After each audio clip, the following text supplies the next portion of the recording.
창세기 3장 15절입니다.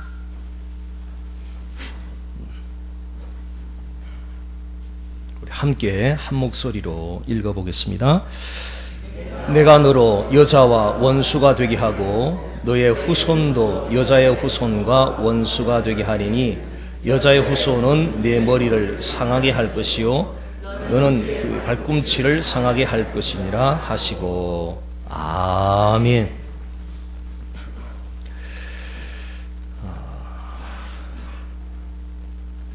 우리 신 목사님 또 너무 좋은 또 나눔을 통해서 우리 주님 높여주셨는데요. 확실히 달라졌네요. 저 리폼 디알라리가 세미나리에서 목회학 박사 과정에 같이 공부한 학생들이거든요. 우리 신 목사님하고는 그때 이제 매일 경건에 채플이 있는데 돌아가면서 설교를 해요. 확실히 많이 달라졌네요. 이 복음이 희한해요. 이 사람은 완전히 다 바꾸나요?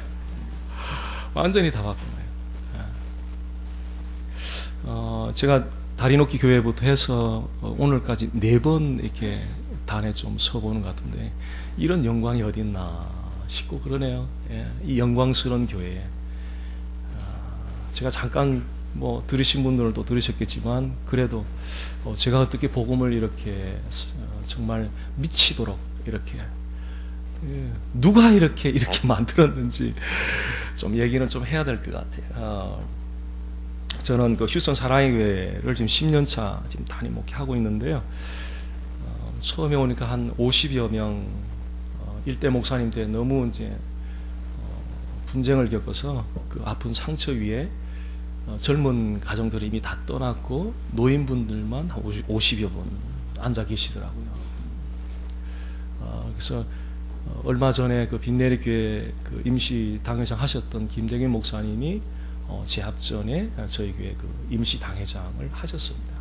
그래서 저한테 이제 인계를 하시면서 참 쉽지 않을 거다는 그런 이제 말씀도 해주시고 그랬어요. 그래서 그 가운데 하나님 은혜로 해를 이제 거듭해가면서 교회가 아주 눈에 띄게 좀 뭐 급하게 올라간 거죠. 급하게 좀 잘 성장을 해서 교육부까지 해서 한 뭐 몇백 명 이렇게 올라간 것 같아요. 올라가서 그 과정에서 이렇게 보니까 조금 지식층에 계신 분들이 좀 많이 오셨던 것 같아요. 그 배경으로 제가 이렇게 쭉 저 혼자 이렇게 좀 분석을 해보면서 저는 20대 중반 후반부터 한국에서 강해 설교에 거의 뭐 결혼 전부터 미치다시피 매료돼서 그래서 온누리교회 강해 설교 세미나를 그렇게 미치도록 다녔던 경험이 있습니다. 그리고 또 미국에 공부하게 된 신학교도 또 강해 설교 좀 배우려고 그 학교를 선택해서 가게 됐고요. 주일 예배를 마치고 나면 다음 주일 설교를 해서 주일 저녁부터 시작을 해요.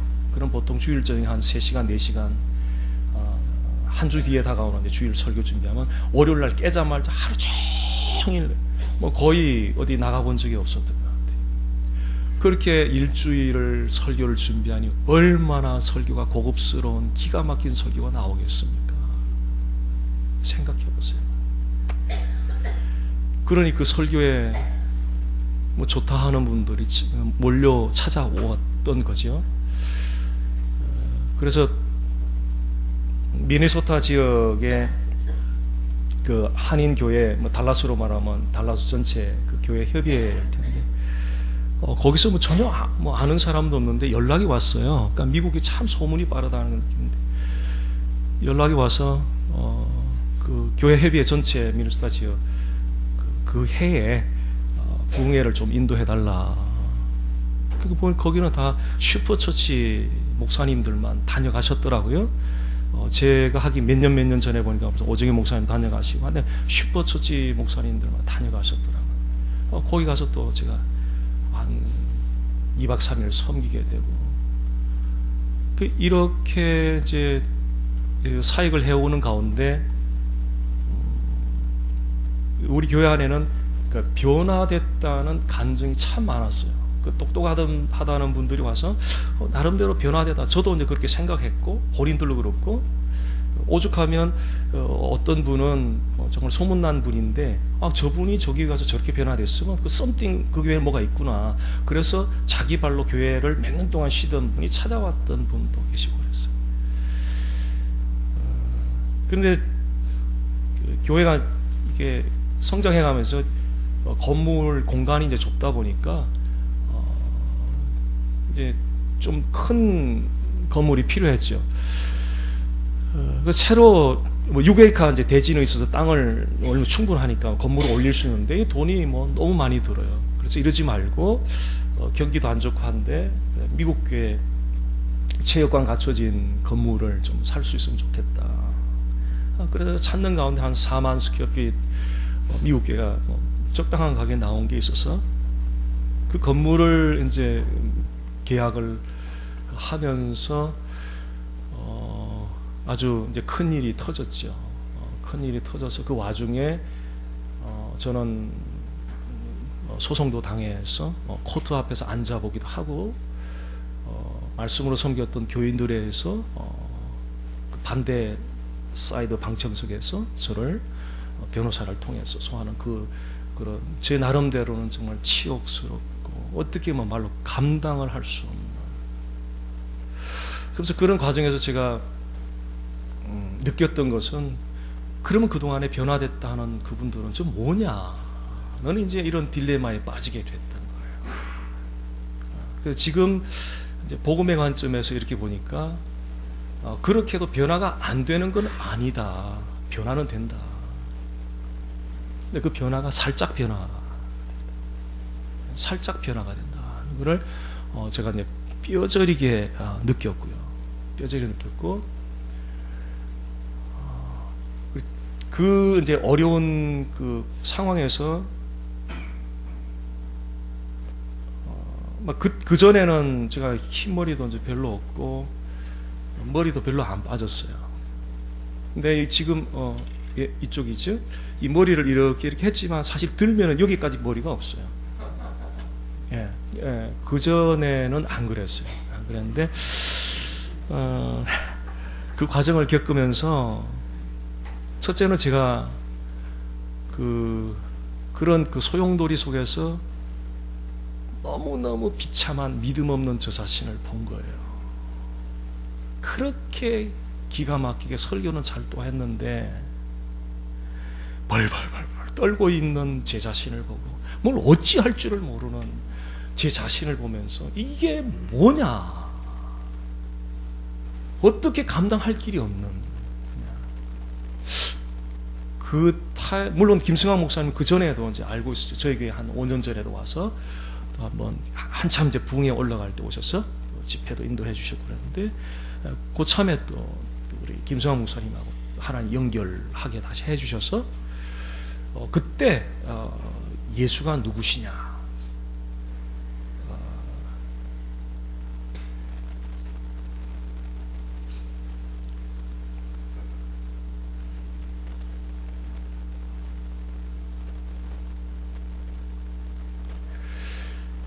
그때 참 억울해요. 왜 억울하냐면 하나님 저에게 주신 선물 기프트 중에 하나가 열심이라면 세상에 두 번째 가라면 아마 서러울 정도로, 지금도 거의 한 20년 이상 사역의 길로 들어오고 나서는 거의 한 3시간 3시간 반 자는 것 같아요. 그래서 하루가 한 30시간 됐으면 싶을 정도로 그렇게 말씀으로 섬겼는데 섬긴 그분들로부터 그런 상황을 당하니까 어떻게 감당 자체가 안 되는 그런 상황에서 믿음이라고는 이만큼도 찾아볼 수 없는 저 자신을 보게 되었어요. 그때 김승환 목사님이 교제하는 가운데 성령께서 제게 주셨던 것은 예수가 누구냐, 예수가 하나님 되신다, 그분이 무엇을 행하셨는가, 하나님이시란 그 부분이 저 마음을 확 잡아줬어요. 확 잡아줬어요. 그러면서 제가 살아나기 시작한 거예요. 교회는 뭐 대모소를 다 받고 바리케이트를 변호사 통해 다 쳐버리고 하니까 우리 교인들 다수는 예배는 드렸고 맞서서 싸울 수는 없겠고, 그 스트리트에 서가지고 새벽 예배 스트리트에 서가 찬송하고 기도하고, 마켓 모래 앞에 파킹장에 서가지고 거기서 불빛이 내가 찾아가지고 예배 드리고 찬송하고, 주일날도 못 들어가니까 찾다 막 히스패닉 교회 비어있는데 거기 가서 예배 드리고, 그러는데도 그 시간 이후부터 막 메시지 전하는데 벌써 달라진 거예요. 달라진 거예요. 내가 살아나기 시작하는 거예요. 살아나기 시작하는 거예요. 그런 특별한 체험을 하게 되었어요. 그 간단한 예수가 누구냐 하는 그 사실 앞에, 예수가 하나님 되시라는 사실 앞에, 그리고 이제 소송을 다 마치고 새 건물로 이제 들어와서 또 좀 제가 왔다 갔다 한 거죠. 자신이 없었어요. 복음 메시지가 저에게 찾아왔는데, 지금 새 건물 들어와서 페이먼도 지금 이게 페이할 모든 책임이 내한테 있는데, 이거 한 달에 더 밀리면 이거 안 되는데, 과연 이 메시지 전해서 가능할까? 교회 성장이라는 것이 목회자가 제일 첫 번째 지금 관심사인데, 이 메시지 이렇게 해도 될까? 사람들이 이렇게 올까? 이런 이제 마음이 들면서 용기가 안 나는 거예요. 그래서 다시 김수환 목사님 싫다, 좀 떠나 계시라, 살짝 되게 숨었죠. 이렇게 숨었어요. 숨는데 한번 하나님이 성령을 통해 복음이 들어오면요, 근데 가만 내버려 두질 않아요. 다시 또 제 안에서 복음을 다시 찾기 시작하면서 김수환 목사 다시 연결되면서 작년 6월을 기점으로 해서는 이제는 천하를 다 갖다가 뭘 다 흔든다 그래도 흔들 수 없나, 어떻게 할 수, 완전히 바보가 돼버렸어요. 완전히 바보가 다 돼버렸어요. 첫째, 제가 달라진 것이, 이것을 우리 정말 목사님들이 제발 좀 들어줬으면 너무 좋겠다. 교회가 가야 할 길이 이거밖에 없고, 세상에 대한 희망도 이거밖에 없고, 정말 이렇게 들었으면 좋겠다. 왜냐하면 신앙의 모든 그 상태는 강단에서 이 전하는 자의 메시지가 무엇을 전하느냐에 따라서 회중은 거기에 따라 신앙이 지도가 그려지기 때문에, 제발 한 분이라도 우리 사역자들이 여기서 깨어났으면. 그런데 이제 예수로 불이 붙기 시작하니까요, 저는 첫사랑이 그립다는, 신앙의 첫사랑이 그립다는 게 도저히 이해가 지금 안 되는 거예요. 왜냐하면 어제보다는 오늘이 더 좋고 오늘보다는 내일이 더 좋으니까 첫사랑을 생각할 겨를이 없어요. 그 예수가 가슴에서 심지가 딱 켜지고 나니까 이건 끌 수도 없고 어디 감당이 안 돼요. 감당이 안 돼. 뭐 예수 믿고 처음 믿는 사람도 아니고 10년 담임 목회에서 지금쯤은 능구렁이가 슬슬 될 만할 때 그 시기인데, 10년 전에 와서 처음 담임 목회 올 때보다 지금 그하고 차원이 다른 그러니까 제가 어떻게 말로 표현을 못하나. 그러면서 설교를 준비하는데 생각해 보십시오. 그 많은 일주일 내내 시간에 견론 한눈 안 팔죠. 지금 한눈 안 팔았어요. 이거밖에 없어요. 목양 자체예요. 설교와 목양 자체는 어디 한 곳도 눈 팔아본 적 없어요. 단 한 곳 팔았어요. 축구예요. 저는 지금도 축구 좋아했어요. 어제 밤 11시 30분까지도 우리 교회를 한번 복음으로 양육하라는 부부 전화 켜십시오. 스피커폰 두십시오. 또 전화로 이메일 컴퓨터 오픈하십시오. 또 양육을 한 40분 쭉 하고, 그러고 이제 잠자리 되니까 12시 반, 1시 돼요. 그러니까 새벽 4시 반에 일어나서 5시쯤 출발해서 루이스빌 제일 친역에서 그 목사님 모여서 축구를 하니까 가서 축구 한 게임 하고 그리고 이제 이렇게 왔는데, 뭐 축구도 축구지만 한 분이라도 좀 오셨으면, 목사님들이 모이는 자리니까 가서 이렇게 좀 소개하시고 갔어요. 그렇게 설교를 그렇게 이제 준비할 때는 사실 고통이었어요. 솔직한 마음. 왜냐하면 주일 저녁부터 일주일 내내 그런 여러 권의 주석들과 책들을 갖다가 이걸 준비를 하니까 주일 예배 딱 끝나고 겁이 나는 거예요. 또 이걸 또 해야 되니까. 겁이 나는 거예요. 겁이 나는 거예요. 그것도 우리 교우분들이 막 은혜 받아 좋다니까 다음에 은혜 못 받았다면 어떡할까? 이런 프레셔. 그런데 예수님 복음을 만나고 나니까요, 그런 프레셔가 아니라 사람이 완전히 뭐 넋이 나갈 정도로 뭐 성경 보면서 설교 준비하면서 막 흥분을 주체하지 못하는 거. 예수를 정확하게 보기 시작하니까 그 예수가 가슴을 막 태우는데요. 설교 준비하면서 태우니까 회중이 받으면 어떻게 될 것 같아요? 같이 타버리는 거죠. 이렇게 바뀌어 버렸어요. 그래서 지난 수요일날 저녁에는요, LA에서 이분이 이제 휴스턴에 이제 본사가 있으니까 왔다 갔다 하시는 분인데 저희 교회를 이제 쭉 다니셨던 분이세요. 1.5세고 아주 독실한 기독교지만 정말 신앙을 잘 배운 분. 그래서 한국 LA의 유명한 교회를 대학까지는 다녔다가 취직을 하면서부터는 도대체 사랑하는 우리 한국 교회는 복음을 전하는 교회가 없어 찾기가 너무 힘듭니다, 목사님. 그래서 미국 교회에 복음을 전하는 데를 찾고 미국 교회를 나가고 지금도 있어요, LA에서는. 근데 그분이 휴스턴으로 좀 자비돼서 이사를 오고 싶어 하는데 그 중요한 이유 중에 하나가, 목사님 복음 있는 교회 제가 그것 때문에 휴스턴 오고 싶어요. 굉장히 똑똑한 분입니다. 40대 한 후반 됐는데요, 대학교 여기 미국에 다니면서 CCC 그 제자 훈련 다 메스터 다 한 분이세요. 어지간해가지고는 이게 잘 안 들어올 정도로. 근데 그분이 이 복음 메시지를 통해서 그분이 제게 주신 말이, 목사님 이 Back to Jesus Only는 목사님 전 세계적으로 이걸 꼭 해주셔야 됩니다. 목사님 전 세계적으로 해주셔야 됩니다. 그 부탁을 하셨어요. 자, 오늘날 시대는 세속적인 그 가치관이 너무 많이 우리를 지배하다 보니까 많은 사람들이 모이는 곳에서 있는 그 지도자가 하는 말이면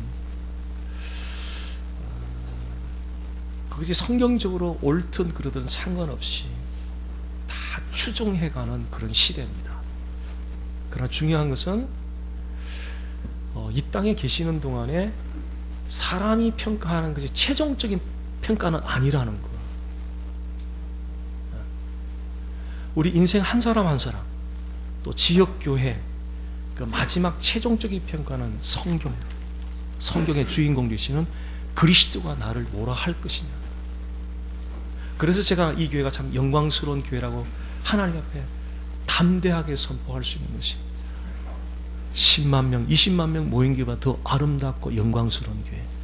그 이유는 주 예수 그리스도 홀로 높임을 받고 있기 때문에. 마지막 심판대 앞에 가서는 요거 가지고 우리를 판단할 거예요. 판단할 거예요. 제가 작년부터 그 아침 편지라고 복음 담은 그 아침 편지를 새벽 예배 전에, 어떤 때는 새벽 예배 후에 이렇게 좀 해서 우리 일반 성도님들, 지금 뭐 미국에 있는 여러 타주에 있는 분들도 좀 같이 보내고 있고, 또 한 그룹은 목회자, 또 교수님들 그 그룹들 연결된 분들 보내고 있고, 또 다른 한 세 그룹을 이렇게 보내고 있어요. 보내고 있는데 참 희한합니다. 어지간한 그 지식을 가지고 글을 쓴다 그러면요, 2달 쓰고 나면 쓸 게 없어요. 이거 매일 쓰거든요. 2달 쓰고 나면 쓸 내용이 없어요. 희한해요. 이거 뭐 매일매일 복음이 하는, 그 나오는 시간도 그렇게 오래 안 걸려요. 앉아서 예수님 목사님 타타타타타타타타 왜? 하루 종일 예수님 사랑하고 예수님 묵상하면서 지내니까 그냥 다다다다다다다. 어떤 때는 새벽 2시에, 새벽 3시에, 어떤 새벽 예배 마치고 7시에, 6시 반에. 지금 앞에 침편지를 통해서 놀라운 일들이 일어나고 있습니다. 제가 속속속속 이메일을 통해 듣고 있어요. 지금. 다 예수 그리스도 이야기. 제가 하나만, 이거는 이제 아침 편지 내용을 좀 편집을 해서 제가 칼럼을 2군데를 쓰는데, 휴스턴인 코리아 월드하고 미주 전체 신문 중에 하나인 미주 크리스찬 신문에 지금 칼럼을 내고 있어요. 다른 이유보다는 이 복음을 조금 한 분이라도 좀 들었으면 좋겠다. 그래서 좀 내는 내용인데 한번 제가 좀 읽어드릴게요. 한국 기독교 최고 지성인 가운데 한 사람으로 인정되는 손봉호 서울대 명예교수님을 기억하는가? 손 교수님은 1987년도에 민주주의 문제, 인권 문제, 정의 문제 등으로 한국 사회가 홍역을 앓고 있을 때 교회가 사회에 도움이 되어야 하는데, 그러기 위해서는 교회가 먼저 깨끗하고 모범이 되어서 그 권위를 가지고 사회에 목소리를 내야 된다고 생각하고 교회부터 깨끗하고 올바르게 살자는 취지로 기독교 윤리 실천 운동을 설립하였다. 작년 2012년 11월에 CBS 크리스찬 나우라는 프로그램에 출연하셔서 지난 25년간의 기독교 윤리 실천 운동에 대한 평가를 이렇게 내리셨다. 굉장히 중요한 평가예요. 저도 생생하게 기억해요. 1987년대 그 기윤실이라는 그 소책자 월간지를 내가 전국에 다 교회들에다 배포하면서 우리 크리스찬들이 윤리 실천 운동을 하자. 서울대 그 손봉 교수님을 비롯하여 지성인 교수님들이 그룹이 되어서 그렇게 시작했던 운동에, 그 25년 지난 다음에 손봉 교수님 스스로 평가한 거예요. 그 MC를 보던 김은교 송영여대 교수님이 질문을 이렇게 했어요. 지금 25년을 뒤돌아보면서 이것을 지금 평가하면 교수님 어떻게 평가하겠습니까? 거기에 대한 대답이에요. 송 교수님이 직접 하신 대답이에요. 잘 들어보십시오. 지난 25년간 우리 기독교 윤리 실천 운동이 어떻게 공헌했느냐, 제가 말 한 토시도 안 받고 그대로 인터뷰를 받아 쓴 거예요. 지금 생각하면 좀 과하게 표현이 될지 모르지만 완전히 실패한 것 같아요. 교회는 더 도덕적으로 문제가 많아져 버리고, 그래서 우리 운동은 완전히 실패했다. 저는 지금 그렇게 생각합니다. 이거 잘 들으셔야 돼요. 윤리하자고 도덕하자고 25년을 그렇게 몸부림을 쳤는데 기독교는 오히려 더 부패해졌다. 본인 스스로 입으로 완전히 실패했다를 2번 반복해서 완전히 실패했다, 완전히 실패했다. 자, 정말 충격적인 발언 아닌가. 윤리 실천 운동을 25년간 펼친 결과가 완전히 실패라니 너무 참담하지 않는가. 이것은 25년간 임상실험을 해본 결과이니 어떤 변명의 여지도 없을 것 같다. 그러나 비록 참담하기는 하지만 그것이 윤리와 도덕이 가지는 한계인 것이다. 더 나아가서 왜 주 예수 그리스도의 복음이 유일한 희망인가를 정확히 보여주는 것이다. 안타까운 것은 사도 바울이 이미 체험하고 그 해결책까지도 내놓은 것을 보지 못했다는 것이다. 그 다음에 인터뷰를 봤더니 그러면 소환 뭐 어떻게 하겠다는 거예요. 25년간 임상 실험을 했으면, 실패를 했으면 그 다음에는 뭐 어떻게 뭐가 나와야 될 거 아니에요. 아무런 디렉션이 없어요. 안타깝지요? 이미 25년이 아니라 바울이 로마서에 분명히 본인이 경험한 걸 기록을 해놨는데 지식이 복음을 아는 게 아니라.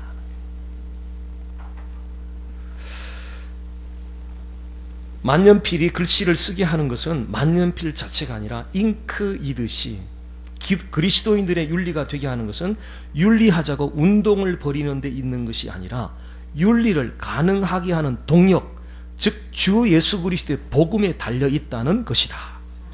지난 25년간의 세월을 뒤돌아보면 각성 운동이 부족했던 것도 아니고 윤리적 적용이 부족했던 것도 결코 아니다. 오히려 생활 중심의 적용이 현대 메시지와 신앙 서적들의 많은 비중을 차지하다 보니까 성경이 마치 윤리학 혹은 상담 심리학 정도로 전락한 것 같다. 필자가 말하고자 하는 것은 윤리나 상담 심리보다 더 중요한 주 예수 그리스도의 복음의 영광 자체를 놓치고 있다는 것이다. 필자는 줄기차게 주 예수 그리스도의 복음의 기초 본질에 대한 메시지를 주중 새벽 설교, 주일 낮 설교 가리지 않고 일관되게 지속적으로 반복적으로 전해오고 있다. 그리고 그 주 예수 그리스도의 복음이 필자 자신을 비롯하여 그리고 본교의 회종들에게 어떤 결과를 가져오는지를 유심히 지켜보고 있다. 한마디로 정말 놀라운 변화다. 놀라운 변화라고 말하는 것은 태도나 자세가 살짝 달라지는 정도를 말하는 것이 아니다. 뿌리부터 완전히 달라지는 체험이다. 왜 주 예수 그리스도의 복음이 사람을 변화시키는 동력이 되는지를 절실히 깨닫고 있다. 참된 부흥이 무엇인지 보고 있다. 오랫동안 종교 생활에 가까운 신앙생활을 하던 사람들이 생활 패턴이나 생활 습관 몇 가지가 달라졌다는 정도가 아니라 영혼 뿌리부터 달라지면서 그전에는 볼 수 없었던 주 예수 그리스도의 복음의 영광을 보고 감격해하는 것이다. 예수 말만 나와도 심장이 뜨는 그런 은혜들이 일어나고 있다. 윤리 자체보다는 생활 자체보다는 생활이 되게 하는 파워, 윤리가 되게 하는 파워인 주 예수 그리스도 복음이 가져다 주는 결과이다. 필자가 섬기는 교회 새로운 지 약 7개월 되는 어느 성도분의 고백이다. 그전에는 거의 목사님 오른편에서 정말 1등 신자로 헌신하시던 분이셨습니다. 지난 7개월 동안 새벽 예배, 주일 예배 참석하며 들었던 메시지는 항상 예수 그리스도의 기초 복음이었는데 신기할 정도로 이상합니다. 너무나 단순하고도 기초적인 복음 메시지를 지속적으로 들으면 지겨울 만도 한데 들을 때마다 감동이 새롭고 다르니 정말 신기합니다. 전했던 내용 또 전하고 반복적으로, 그것도 수준이 있는 것도 아니고 지극히 기초적인 내용을 가지고 또 울고먹고 하니 상식적으로 생각하면 과연 목회를 하려고 하는 사람인가 하는 의문을 가질지도 모른다. 이게 목회 안 하자는 이야기죠. 저 적용 설교 기가 막히게 하나님 은사를 주신 게 있었어요. 기가 막히게 잘했어요. 그 적용 하나 만들기 위해서 일주일 제 부교육자로 있던 우리 지금 담임 목사님 하지만 한주보 목사님 제 산 증인이에요. 어떤 때는 새벽 5시 반까지 주일날 교회에서 그 마지막 마무리 이미 다 끝나네. 또 보고 집에 가서 30분 눈 붙이고 교회 나와서 주일 1부 예배 2부 예배 그렇게 전했던 주가 태반이었어요. 지극히 뻔히 아는 기초 내용을 가지고 계속 울고먹고 있는 설교자를 어느 회중들이 반가워하겠는가? 어느 회중이 청빙이나 하겠어요? 그런데 이상하다. 회중들은 그 기초적인 예수 복음을 자꾸 계속 들려달라고 한다. 오늘도 이 비밀을 몰라서 설교를 고통스럽게 하고 사역을 고통스럽게 하는 우리의 동료 사역자들을 바라보며 중보 기도를 안 할 수가 없습니다. 진리가 완전히 자유케 만든 설교자 자신부터 자유를 주는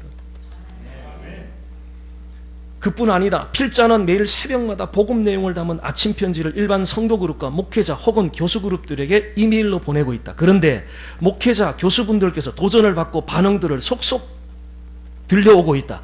이미 신학을 다 하고 그것도 그 어려운 박사학위를 받으신 분들이 그 단순한 기초 복음 메시지 앞에 터치를 당하고 고백하는 내용들이다. 고린도전서 1장에서 바울은 유대인은 표적을 구하고 헬라인은 지혜를 찾으나 우리는 십자가에 못 박힌 그리스도를 전한다고 하면서 그리스도는 하나님의 능력이 된다고 선포하였다. 그리스도는 하나님의 능력이다. 이 비밀 때문에 그리스도가 능력이라는 게 이게 비밀인데 아니 이게 클릭이 안 되고 있는 것이 현실이니 다른 데서 능력을 찾으니 말도 안 된다. 이 비밀 때문에 1000번을 들어도 10,000번을 들어도 수억만 번을 들어도 또 듣고 싶어지는 이름이 예수 그리스도다. 이 이름이 우리 모두의 목표이다. 성공도 목표가 될 수 없고 행복도 목표가 될 수 없고 젊어서 성실히 일해서 좋은 업적을 쌓아가는 것도 목표가 될 수 없고 나이가 들어 은퇴를 존경스럽게 잘 하는 것도 목표가 될 수 없다. 왜 이런 것들이 목표가 될 수 없는지 아는가? 모두 다 인간 자신에게 초점이 맞추어져 있기 때문이다. 젊어서도 목표는 예수 그리스도, 나이 들어서 은퇴하는 순간에도 목표는 예수 그리스도. 자신이 떠난 자리에 후배들에게 남겨줄 것도 자신이 어떠했음에 대한 크레딧이 아니라 반드시, 정말 반드시 예수 그리스도이어야만 한다. 그래야 하나님 앞에 섰을 때 아름답지 않겠는가. 이런 취지를 가지고 2월 4일 6일까지 달라스에서 백투 지저스 온리 집회를 인도하게 됩니다. 독자들에게 기도부터 하면서 이렇게 아랫글 칼럼을 마치. 지금 저희 교회는요, 진짜 놀라운 일들이 일어나고 있어요. 어쩜 사람들이 이렇게 될 수도 있을까? 제가 말씀드렸잖아요. 그 강해 설교로 살짝 다 저는 변한 줄 알았지요. 간증도 다 했고요. 그래서 그분들 간증 때문에 또 찾아온 분들도 많았고요. 근데 살짝 변화. 근데 예수님의 복음, 그 단순한 복음이 영혼들을 터치하기 시작하니까 본질 뿌리부터 변화를 시키니, 아니 회중들이 본질부터 변화받기 전에 제가 복음으로 완전히 갈아엎어지니 이렇게 목회가 재밌고 기쁘고 행복할 수가 있다. 목회가 결코 힘든 게 아니다. 결코 인상 쓰며 갈 일 너무 기쁘다. 그런 목회가 잘 돼서만 그런 것이 아니라 에브리데이 일어나자마자 제가 묵상하는 게, 선포하는 게 예수 그리스도. 예수는 그의 이름이요, 그리스도는 타이틀이에요. 그 이름 안에 모든 것이 다 있잖아요. 그리고 또 이거 가지고 강단에 엎드려서 이거 먼저 기도하는 게, 제 코팅에서 오늘 가져왔는데 집에 식탁 위에다 딱 올려놓고요, 엎었다 뒷다 하면서 식사하면서 늘 하세요. 임마누엘로 우리와 함께 하시는 예수 그리스도, 수고하고 무거운 짐진을 쉬게 하는 예수 그리스도, 안식일의 주인이신 예수 그리스도, 하나님의 아들이신 예수 그리스도, 죄인을 부르러 오신 예수 그리스도, 생명의 떡이신 예수 그리스도, 세상의 빛이신 예수 그리스도, 생명의 빛이신 예수 그리스도, 양의 문이신 예수 그리스도, 선한 목자이신 예수 그리스도, 길이 되시는 예수 그리스도, 참 진리가 되는 예수 그리스도, 참 생명이 되시는 예수 그리스도. 이것이 하나님의 능력이랍니다.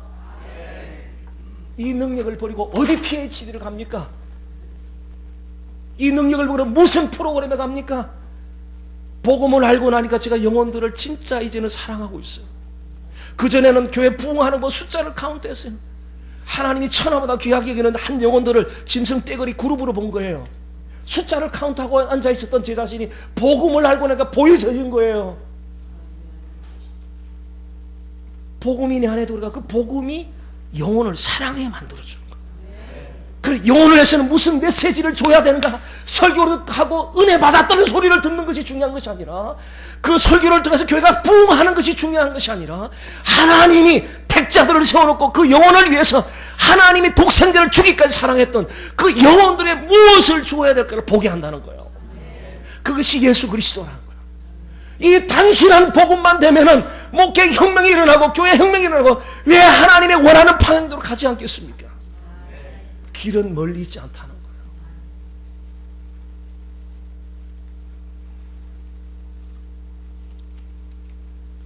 저 원래 조용조용하게 설교 잘 했었어요.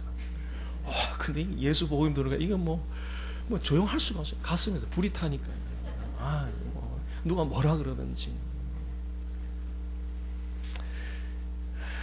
하여튼 너무 좋습니다. 너무 좋고요.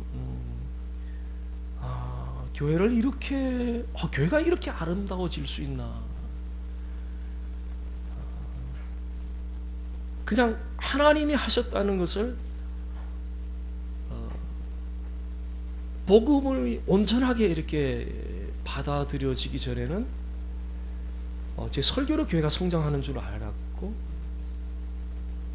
제 목회적인 열심으로 성장하는 줄 알고, 그리고 겉으로는 하나님의 은혜입니다, 겸손하게, 아주 나이스 겸손하게 그렇게 하는데, 지금은 그분이 했다고 말을 안 할 수 없도록 만들어버려요. 제가 그렇게 하려고 노력하는 것이 아니라, 그분이 그분이 행하고 계신다는 것을 말하지 않을 수 없도록 만들어버리는, 어느 것 하나도 우리 스스로 할 수 있는 게 없다는 거예요. 겸손마저도 우리 스스로 할 수 있는 게 없다는 거예요. 순종마저도.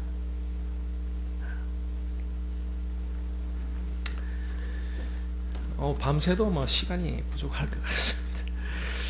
예, 오늘 전하고자 하는 말씀 좀 전하겠습니다. 예, 너무 제가 이 오늘 창세기 3장 15절 말씀을 하나님이 너무너무 제게 감동을 주셨던 말씀이라 한번 좀 나누고 싶어요. 그 코푸스 크리스티에 사셨던 어떤 분인데요. 이민 온 지 한 7년 정도 되셨던 분이에요. 열심히 아마 그 이민생활 정착하기 위해서 노력하고 수고했던 분이에요. 나이도 뭐 그렇게 50 초반 정도 되는데 어느 날 암 선고를 받은 거예요. 제가 이제 방문을 또 아는 관계가 있고 그래서 방문을 했는데 그분에서 나오는 앵근 거예요. 이제 간신히 미국에 정착해 좀 살아보려고 그러는데 막 분노인 거예요. 분노, 앵거.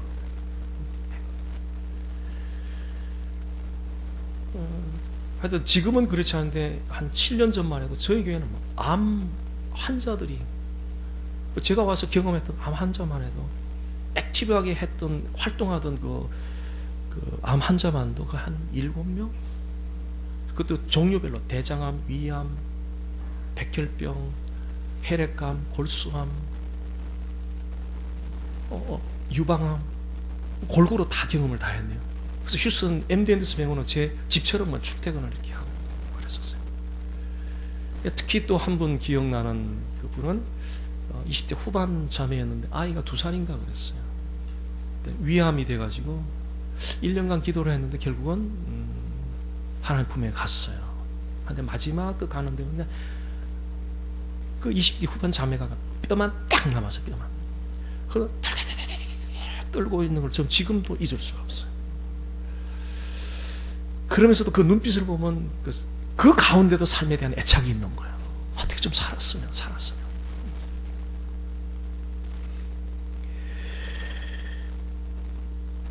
살고 싶다는 거죠. 그래도 살고 싶다는 거예요.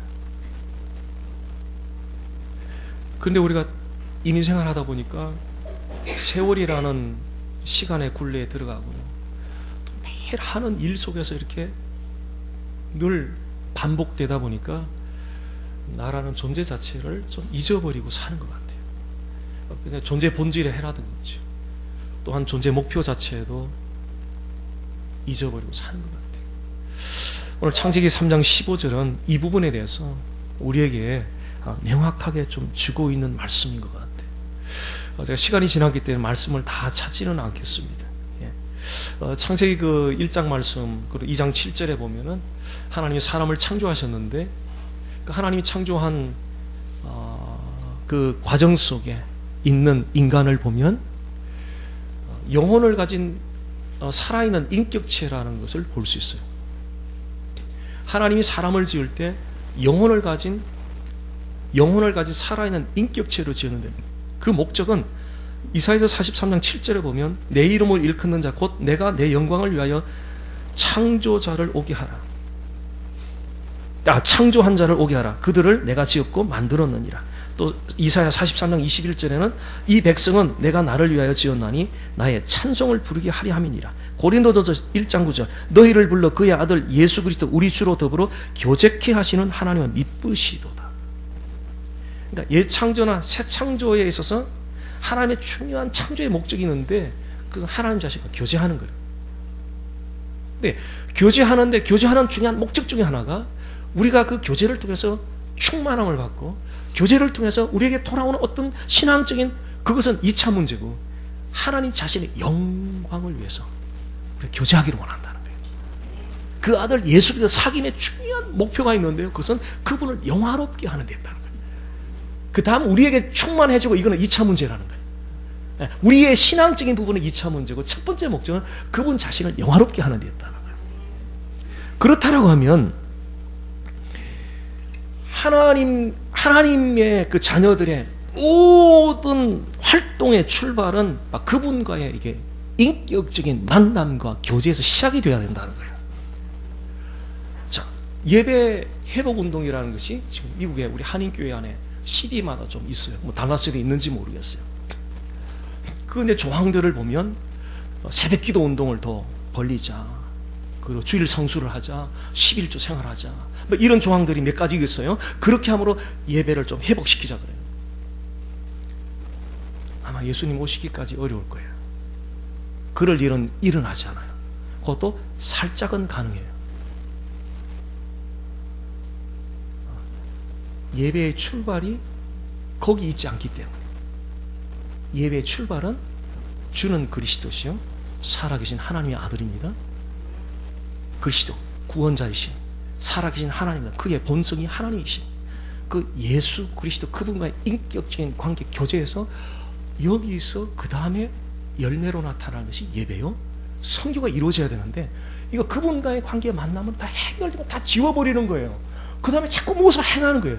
자, 예배 각성 운동을 하고 기도 운동을 하고 자꾸 이렇게 가는 거예요. 얼마 가다가 또 돌아오는 거예요. 안 되니까 또 새로운 걸 찾는 거예요. 또 새로운 걸 또 찾는 거예요. 단순한 이 아주 하나님이 창조한 이 비결 안에 모든 것이 담겨져 있는데, 이곳을 사단이 까막눈을 만들어서 보지 못하게 만드는. 그래서 거지처럼 여기저기 찾아다니면서 지치게 만든. 기쁨이 어디 있어요? 평강이 어디 있어요? 목회자가 설사한 음식을 회중에게 주니 회중도 같이 설사하니, 설교자도 회중도 같이 설사하는 교회? 큰일 나지요. 큰일 나지요. 처음 믿는 사람도 목회자도 모두가 출발을 어디서? 우리 구주 예수 그리스도의 인격적인 교제에서. 구원 받을 때만 필요한 것이 아니라, 구원 받을 때만 인격적인 교제가 필요한 것이 아니라, 이것을 생략하고 예배를 잘 드리려고 하고 하니까 뭐가 되는지 아세요? 우리 스스로가 바리새인이 나도 모르게 되어버렸어요. 종교 생활을 하고 있는 거예요. 예수님은 그분 자체가 기쁨의 근원이세요. 출발을 그분에게서 하면 반드시 그분의 기쁨을 주세요. 웨스민스 소요리 문답 일문항이에요. 사람의 근본되는 목적이 무엇이뇨? 사람이 존재하는 근본되는 목적이 무엇이냐? 그것은 하나님을 영화롭게 하고 그를 이터널리 엔조이하는 것이다. 영원토록 즐거워하는 것이다. 하나님이 바라는 것이, 하나님이 원하는, 하나님 목적하는 것이라는 거예요. 근데 그분을 즐거워하는 것은 다 제쳐놓고 자꾸 뭔가를 하려고 해요. 자꾸 몰라요. 우리 동역자들은 너무 안타까워요. 너무 안타까워요. 자꾸 새로운 프로그램, 뭐든 몇 날개, 5날개, 2날개, 뭔 날개, 이거 하다 안 되면 또 정말 안타까워요. 정말 안타까워요. 우리 모든 사역자들도 기도해 주셔야 돼요. 정말 기도해 주셔야 돼요. 나도 통과되지 않은 하나님의 복음을, 그것을 문자로 전하고 있으니 그게 무슨 능력이 있으며, 하다가 진짜 혹시 돼가지고 잘 성공해도 그게 최종적인 판단이 아니라는 거예요. 마지막 판단은 그리스도가 당신은 어떻게 생각하는가. 예.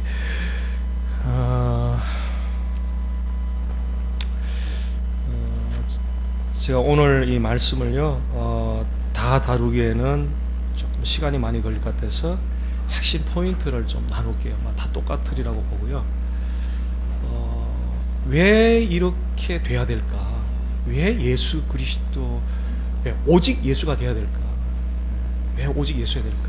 그것은 아담과 하와가 타락한 이후에 결국 그 아담의 그 타락은, 아담이라는 이름의 의미가 히브리어로 그 전체적인 개념이에요. 그래서 인류 전체라는 의미를 가지고 있어요.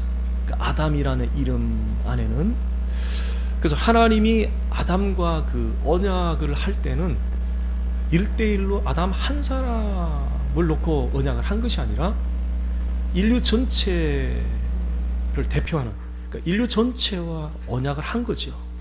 근데 이 죄인이라는 그 대목에서 살아오면서 지은 죄에 대해서는 눈물도 흘리고 죄라는 사실을 인정을 해요. 근데 나와 상관이 없는 에덴 동산의 사건에 대해서는 내가 죄인이라는 사실이 이게 잘 안 되는가 봐요. 결국은 복음이 안 열린다는 이야기는 지금 이 대목에서 지금 굉장히 우리가 하나님 앞에 엎드려야 된다는 이야기죠. 우리가 어떻게 죄인 되었는데요? 살아오면서 거짓말해서 죄인 되었습니까? 무엇을 잘못해서 뭐 나쁜 짓을 해서 죄인이 되었습니까? 원래 우리는 죄인이기 때문에 죄를 지어온 것이죠. 죄를 지어온 그것들이 우리를 죄인으로 규명짓는 것은 아니다는 거지. 그것보다 더 중요한 본질적으로 우리 죄인이라는 그것이 어디에? 바로 에덴 동산에 있었던 그 사건이라는 거지. 하나님이 아담과 언약을 맺을 때 내가 그 현장에 없었지만 하나님의 그림 안에는 내가 포함되어 있는 거지. 나와도 언약을 맺은 거죠. 그래서 아담이 언약을 깨뜨린 것은 아담만 깨뜨린 것이 아니라 나도 깨뜨린 것이 된 거지. 죄가 아담을 통해서 들어온 것은 아담에게만 들어온 것이 아니라 나에게도 동시에 들어온 거죠. 사망이 아담에게 들어간 것은 아담에게만 사망이 들어간 것이 아니라 나에게도 사망이 들어온 거지. 자, 이 사실이 성령님의 은혜로 믿어지는 역사가 필요하다. 그래서 나는 본성적으로 본질적으로 죄인입니다가 이것이 분명하게 고백이 되어질 때 That's why I need the gospel of the Jesus Christ. 그래서 예수님의 복음이 필요해요. 네. 타락한 죄인들을 위해서 하나님이 세운 플랜은 유일한 것이었어요. 창세기 3장 15절 원시복음이라고 그러죠. 여인의 후손을 언급을 하셨어요. 여인의 후손이 뱀의 머리를 상하게 하는 그 언약을 말씀하셨는데 이 언약이 신약에 와서 성취가 되었죠. 그 여인의 후손은 마태복음 1장 1절에 나와 있는 것처럼 아브라함과 다윗의 자손 예수 그리스도의 세계라. 그래서 이분이 십자가에 못 박혀 부활하심으로 창세기 3장 15절의 언약은 그분 여인의 후손 실체가 되는 그때만 해도 확연히 드러나지 않았는데 점점 가서 보니까 하나님의 때가 참해 하나님의 타이밍이 되매 하나님의 시간이 되매 그때 확연히 드러났는데 그분이 바로 그리스도구나.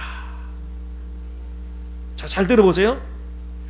내가 죄인이라는 부분이 본성적으로 죄인이라는 부분이 에덴 동산 사건이 첫째는 성령님의 은혜로 믿어지는 이 고백이 필요하고 그러면 내가 타락한 인간으로서 그 다음에 하나님이 나를 위한 세운 플랜이 뭐냐? 그래서 유일한 계획 하나가 유일한 것이었다. 그것이 그의 아들 예수 그리스도였다. 왜 예수 복음만을 이야기해야 되느냐? 이유가 여기 있다는 거지. 그래서 창세기 3장 15절부터 시작해서 그 이후에 나오는 모든 성경의 이야기들은 여자의 후손이 오게 하는 그 과정에서 일어나는 동원시키는 상황들, 역사들, 사건들이다.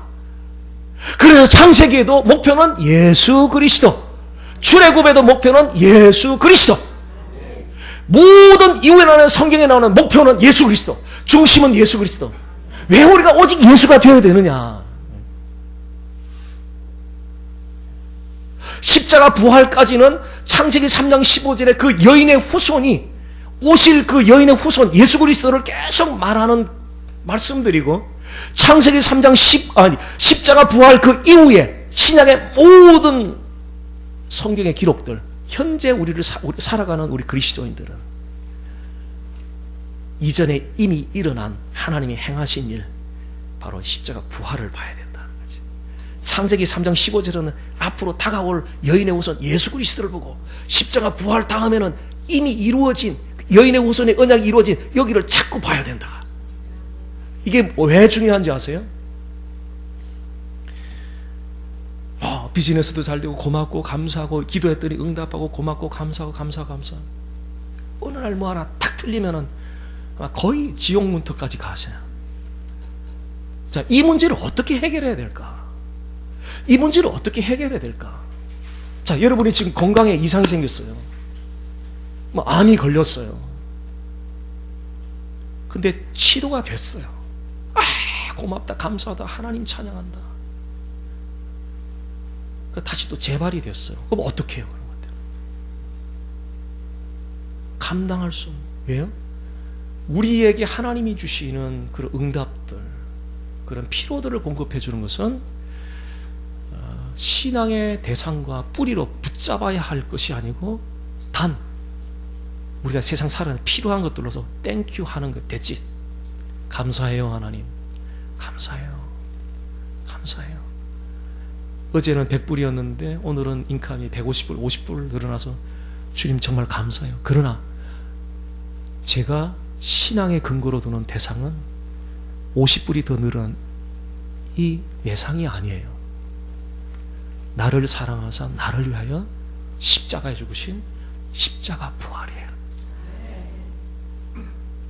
현재 하나님 주신 공급해 주는 감사가 나올 때 자꾸 이걸 확인해야 돼요.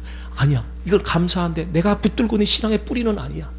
뿌리나 그래야 무화과나무가 무성치 못하고 포도나무 열매가 없고 감람나무 소출이 없고 밭에 식물이 없고 우리의 양이 없고 외양간에 소가 없는데 뱅크럽시, 컴플리 뱅크럽시. 나는 여호와를 인하여 즐거워하리로다. 나는 구원의 하나님을 기뻐하리로다. 왜요?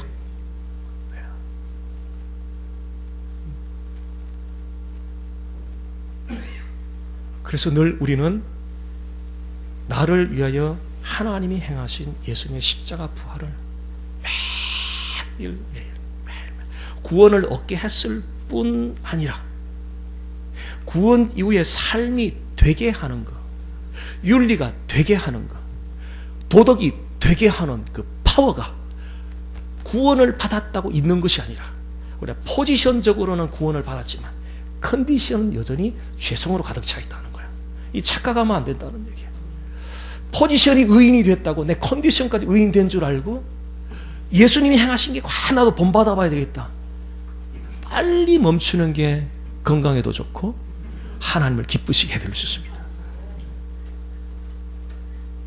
자, 무슨 말인가 제가 잠깐 들려드리죠.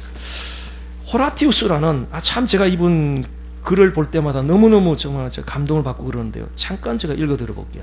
스코틀랜드의 복음 전도자요 찬송가 작사자인 호라티우스 보나르는 무려 364년이나 되는 긴 세월 동안 많은 목사를 탄생시킨 경건한 집안에서 1808년 태어났습니다. 에딘버러 대학에서 공부를 하고 토마스 찰스에게서 크게 영향을 받았습니다. 그는 찬송가를 작사할 뿐 아니라 저술 활동도 활발히 하였습니다. 특히 Man, His Religion and His War 이라는 저술을 통해서 교회를 위협하는 시대적인 조리에 대해서 계속 경고하였습니다. 그는 거짓과 오류에 대해서 계속 투쟁했을 뿐 아니라 진리를 사수하기 위해서 결연한 자세를 초지일관 유지하였습니다. 그의 글의 주제는 언제나 그리스도를 높이는 것이었습니다. 그의 글을 잠깐 소개합니다. 오래된 것에 실증을 내고 항상 새로운 것을 붙잡으려고 하는 사람은 속임을 당하여 그리스도 안에 있는 단순함에서 벗어나고 그리스도께 속한 것들에 대해 흥미를 잃어버린 것처럼 보입니다. 옛 복음 그거 말고요. 주일학교 들었던 그 옛 복음 말고요. 목사님 새로운 거.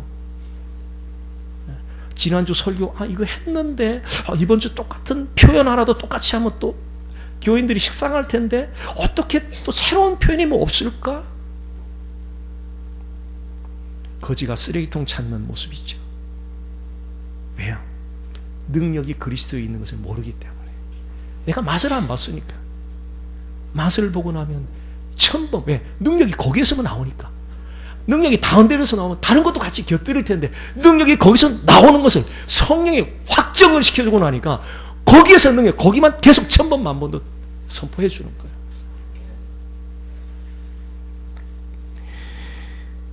무언가 새로운 것은 비단 아테네 사람들만 열망한 것이 아니며 하나님의 교회 안에 있는 많은 사람들도 열망하고 있습니다. 그들은 정함이 없이 여러 가지 이상한 교리들에 끌려다닙니다. 오래된 진리들은 신선미가 떨어져 식상하게 된다고 생각합니다. 가려운 귀들과 선생을 많이 두는 것을 경계하십시오.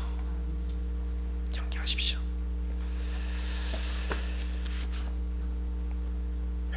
창세기 3장 15절에 여자의 후손을 이 언약을 성취하기 위해서 창세기 12장에 한 혈통 선택하죠. 아브라함을 선택하죠.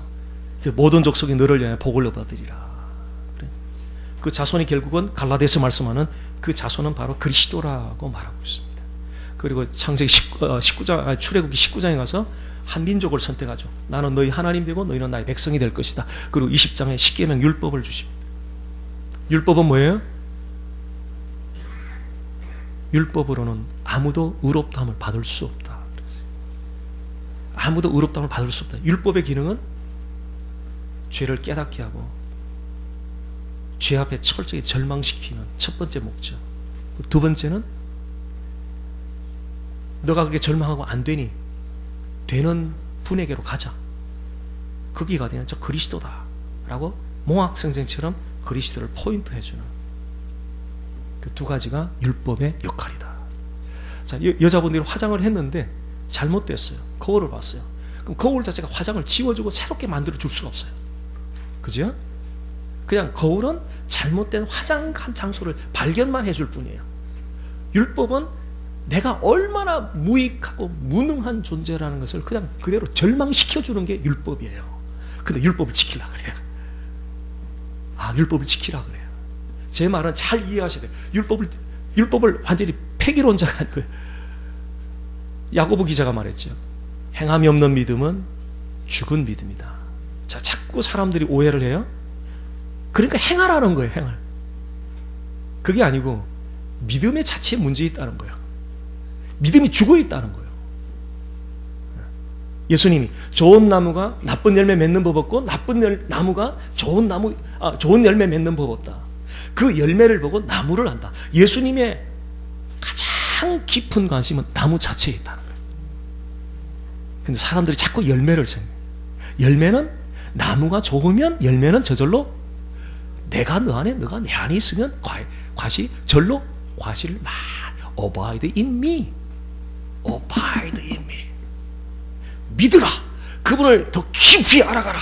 그리고 dwelling 거해라. 그러면 결과로 나타나는 것이 열매다. 열매다. 그런데 믿는 것은 다 해결됐다고 생각하고 주 예수를 아는 것은 다 해결됐다고 생각하고 그분 안에 거하는 건 다 해결됐다고 생각하고 자꾸 열매를 자꾸 찾아가니 100번을 해도 100번 다 실패하게 된다. 손보호 교수님의 이 임상실험을 똑똑히 기억하십시오. 25년 동안 기독교 윤리 실천 운동을 했지만 25년이 지나 본인이 스스로 평가내는 것 완전히 실패했습니다. 25년 1987년보다 지금이 훨씬 더 한국 기도가 더 부패해 있습니다. 완전히 실패했습니다. 구원도 그분 예수 그리스도로, 구원 이후의 삶도 그분 예수 그리스도로, 영원한 하나님 나라 들어가는 것도 그분 예수 그리스도, 그 나라에 들어가서도 영원토록 그분과 함께 그분을 높이면서 다죠. 왜 오직 예수를 해야 되나? 왜 여러분들이 설교를 들을 때 메시지를 복음을 들려달라고, 목사님 다른 거 말고요, 내 영혼이 좀 살고 싶어요, 복음을 들려주세요. 복음을 들려. 이 거룩한 데몬스트레이션이 일어나야 돼요. 여러분들은 모르지만, 육적인 것이 쌓여있다 모르지만 깊은 영혼 속에는 여러분의 영혼이 울고 있는 거예요. 왜 하나님이 창조하신 영혼이 있으니까 그 회복시키는 하나님의 유일한 계획인 복음을 듣고 싶은 거예요. 근데 육은 살짝 생활을 이야기하고 원리를 적용시켜주면 좋아해요. 소위 은혜 받았다 그래요. 이런 부분들이 오늘날 우리 이민교회가 너무너무 많이 아픔하고 제가 직접 체험을 했지요. 다시는 그 길 가지 않습니다. 다시는 가지 않습니다.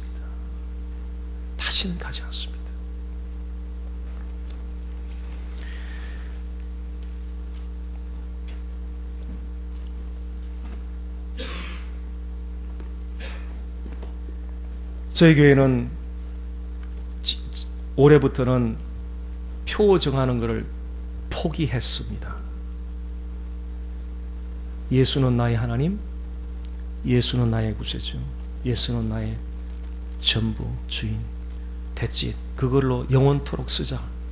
돈도 아끼고 그 매년마다 표 해가지고 그 목회자가 그 스트레스, 내년에 무슨 표 할까?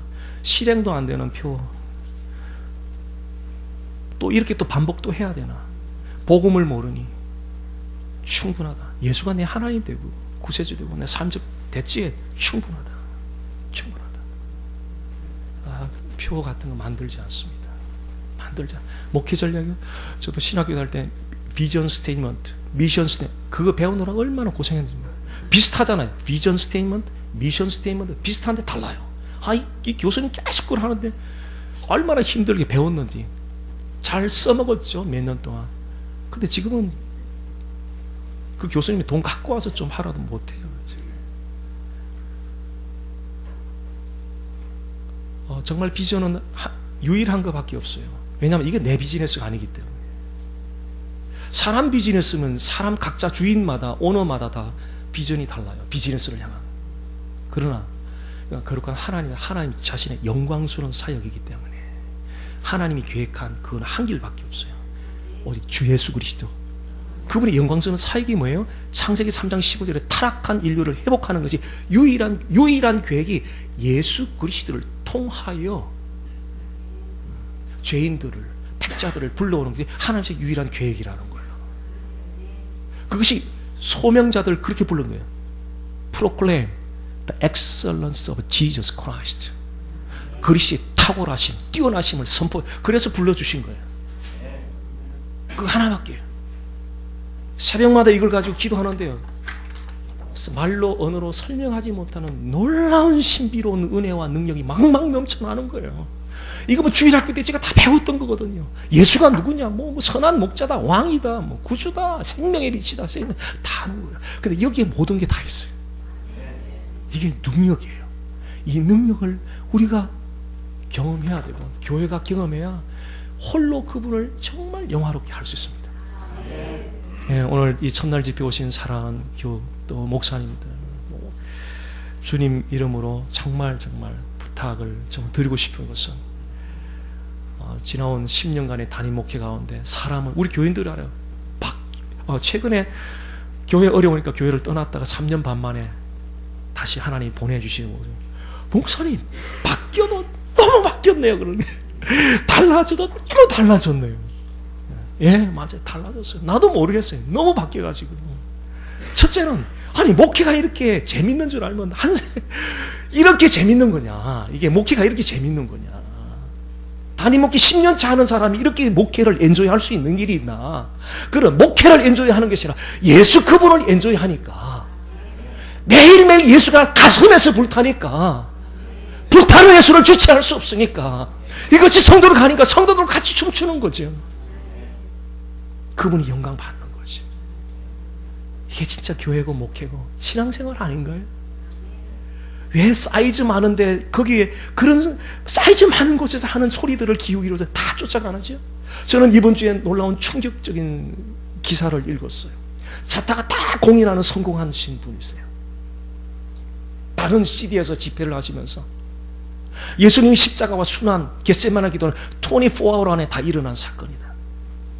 신앙인들이, 그리스도인들이 신앙생활을 행복하게 하지 못하는 이유는 예수님에 대한 그림을 잘못 그리고 있다.